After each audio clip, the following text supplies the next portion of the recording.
જાન્યુઆરી 2025માં Donald Trump અમેરિકાના president બન્યા તે વખતે જેટલા પણ ઇન્ડિયન્સ મેક્સિકો બોર્ડર પરથી પકડાયા હતા તેમાંના મોટાભાગના લોકોને ગણતરીના દિવસોમાં જ ઘર ભેગા કરી દેવામાં આવ્યા હતા.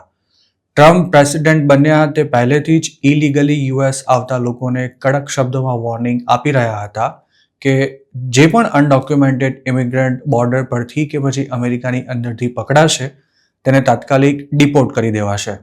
જોકે ટ્રમ્પની આ ધમકીઓની અને આઈસ દ્વારા ઠેક ઠેકાણે પાડવામાં આવી રહેલી રેડની જાણે ઇન્ડિયન્સ પર કોઈ અસર જ ના પડી હોય તેમ લોકોનું હજુ પણ ઇલીગલ રૂટથી અમેરિકા જવાનું ચાલુ જ છે. DHSના તાબા હેઠળ આવતી કસ્ટમ્સ એન્ડ બોર્ડર પ્રોટેક્શન નામની અમેરિકાની ફેડરલ એજન્સી દ્વારા ફેબ્રુઆરી 2025માં બોર્ડર પરથી તેમજ અમેરિકાની અંદરથી પકડાયેલા અનડોક્યુમેન્ટેડ ઇમિગ્રન્ટ્સનો એક રિપોર્ટ રિલીઝ કરવામાં આવ્યો છે, જે અનુસાર ગયા મહિને 145 ઇન્ડિયન્સ મેક્સિકો બોર્ડર પરથી પકડાયા હતા, જ્યારે આ જ ગાળા દરમિયાન કેનેડા બોર્ડર પરથી પકડાયેલા ઇન્ડિયન્સનો આંકડો 238 નોંધાયો હતો. CBPના રિપોર્ટમાં જણાવાયું છે તે અનુસાર ફેબ્રુઆરી 2025માં યુએસની નોર્ધન તેમજ સાઉથ વેસ્ટ બોર્ડર ઉપરાંત અમેરિકાની અંદરથી કુલ 1628 ભારતીયો અરેસ્ટ થયા હતા, જેમાં બોર્ડર પરથી કુલ 383 લોકો પકડાયા હતા, જ્યારે 1245 લોકો અમેરિકાની અંદરથી અરેસ્ટ થયા હતા. આઈસ દ્વારા હાલ જે ટાર્ગેટેડ રેડ્સ કરવામાં આવી રહી છે તેમાં કેટલા ઇન્ડિયન્સ પકડાયા છે તેનો કોઈ ચોક્કસ આંકડો બહાર નથી પડાયો, પરંતુ CBPના ડેટામાં બોર્ડર પર પકડાયેલા સિવાયના જે ઇમિગ્રન્ટ્સનો આંકડો દર્શાવાયો છે તે કદાચ આઈસની રેડમાં પકડાયા હોય તેવી પણ શક્યતા છે. આ સિવાય કોઈ ક્રાઇમમાં પકડાયા હોય તેવા પણ ઘણા ઇન્ડિયન્સને આઈસ દ્વારા ફેબ્રુઆરીમાં જ કસ્ટડીમાં લેવામાં આવ્યા હતા, જેમાં 5 ગુજરાતીઓના નામો પણ બહાર આવ્યા હતા. CBP દ્વારા રિલીઝ કરાયેલા ફેબ્રુઆરી 2025ના આંકડા એ વાતની પણ સાબિતી આપી રહ્યા છે કે ઇલીગલી અમેરિકા જનારા ઇન્ડિયન્સની સંખ્યા ભલે ઘટી રહી હોય પરંતુ તે હજુ સુધી 0 નથી થઈ અને કદાચ થવાની પણ નથી. અમેરિકાના વાઇસ પ્રેસિડેન્ટે ફોક્સ ન્યૂઝને તાજેતરમાં જ એક ઇન્ટરવ્યૂ આપ્યો હતો, જેમાં તેમણે એવો દાવો કર્યો હતો કે ટ્રમ્પ 2.0માં બોર્ડર પરથી થતું ઇલીગલ ક્રોસિંગ 95% જેટલું ઘટી ગયું છે, પરંતુ ઇન્ડિયન્સની વાત કરીએ તો તેમાં આટલો મોટો ઘટાડો નથી થયો. ફેબ્રુઆરી 2022માં યુએસમાં 4647 અનડોક્યુમેન્ટેડ ઇન્ડિયન ઇમિગ્રન્ટ્સ પકડાયા હતા, જ્યારે ફેબ્રુઆરી 2023માં આ આંકડો વધીને 6251 અને ફેબ્રુઆરી 2024માં સામાન્ય ઘટીને 5568 નોંધાયો હતો.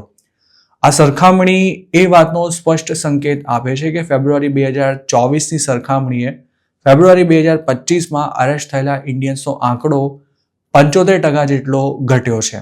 જોકે મહત્વની વાત એ પણ છે કે છેલ્લા 3 મહિનાથી બોર્ડર પરથી અરેસ્ટ થનારા ઇન્ડિયન્સનો આંકડો સતત ઘટી રહ્યો છે, જ્યારે અમેરિકાની અંદરથી પકડાતા લોકોની સંખ્યા હવે વધી રહી છે. છેલ્લા 3 વર્ષની વાત કરીએ તો 2022માં અમેરિકામાં કુલ 63,927 ઇલીગલ ઇન્ડિયન્સ અરેસ્ટ થયા હતા. 2023માં આ આંકડો 96,917ના ઓલ ટાઈમ હાઈ પર પહોંચી ગયો હતો, જ્યારે 2024માં તે 90,415 નોંધાયો હતો. જ્યારે ઓક્ટોબર 2024થી શરૂ થયેલા ફાઇનાન્શિયલ યરમાં અત્યાર સુધી 23,353 ઇન્ડિયન્સ અરેસ્ટ થઈ ચૂક્યા છે. યુએસમાં દર વર્ષે જેટલા ઇન્ડિયન્સ પકડાય છે તેની સરખામણીએ ડિપોર્ટ થનારા લોકોનું પ્રમાણ માંડ 2-3% જેટલું જ રહે છે, જેથી ઇલીગલી યુએસ જનારા લોકોને આમ કરવા માટે એક રીતે પ્રોત્સાહન પણ મળે છે. જોકે ડોનાલ્ડ ટ્રમ્પ આ જ ટ્રેન્ડને ઉલટાવવા માટે મથી રહ્યા છે, જેનો અંદેશો તેમણે સત્તા સંભાળતા જ આપી પણ દીધો હતો, પરંતુ મોટા ઉપાડે શરૂ થયેલું માસ ડિપોર્ટેશન પણ હવે ધીમું પડતું દેખાઈ રહ્યું છે. સૂત્રોનું માનીએ તો હવે કેનેડાવાળી લાઇનથી જનારા લોકોનો ટ્રાફિક ખૂબ જ ઝડપથી ઓછો થઈ રહ્યો છે, જ્યારે મેક્સિકોવાળી લાઇનથી જે લોકો જવા તૈયાર છે તેમને એજન્ટો પહેલેથી જ વોર્નિંગ આપી રહ્યા છે કે આ રૂટથી અમેરિકા જવામાં 2 થી લઈને 4 થી 6 મહિના જેટલો સમય પણ લાગી શકે છે, જેમાં મેક્સિકોમાં જ લાંબો સમય રોકાવું પડી શકે છે. હવે એજન્ટો પકડાયા વિના જ મેક્સિકો બોર્ડર ક્રોસ કરાવવાની પણ ડીલ કરી રહ્યા છે, પરંતુ ખરેખર આમ થવાની કોઈ ગેરંટી નથી હોતી.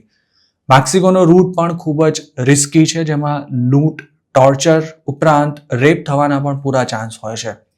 આ રૂટથી અમેરિકા પહોંચેલા મોટાભાગના ગુજરાતીઓને આવા અનુભવ થઈ પણ ચૂક્યા છે અને ઘણી ગુજરાતી મહિલાઓ પર મેક્સિકોમાં ડોંકર્સ દ્વારા રેપ પણ કરવામાં આવ્યા છે, જોકે કોઈ પણ ભોગે અમેરિકા જવા માંગતા ગુજરાતીઓ ગમે તેવું રિસ્ક લઈને પણ ત્યાં જવા માટે તૈયાર બેઠા છે. ઉલ્લેખનીય છે કે તાજેતરમાં જ પત્ની અને દીકરા સાથે અમેરિકા જવા નીકળેલા સાબરકાંઠાના એક યુવકની પનામામાં તબિયત લથડતા તેનું મોત થઈ ગયું હોવાના સમાચાર આવ્યા હતા, પરંતુ આ મામલે કોઈ પણ પોલીસ ફરિયાદ નોંધાવવા માટે આગળ નહોતું આવ્યું.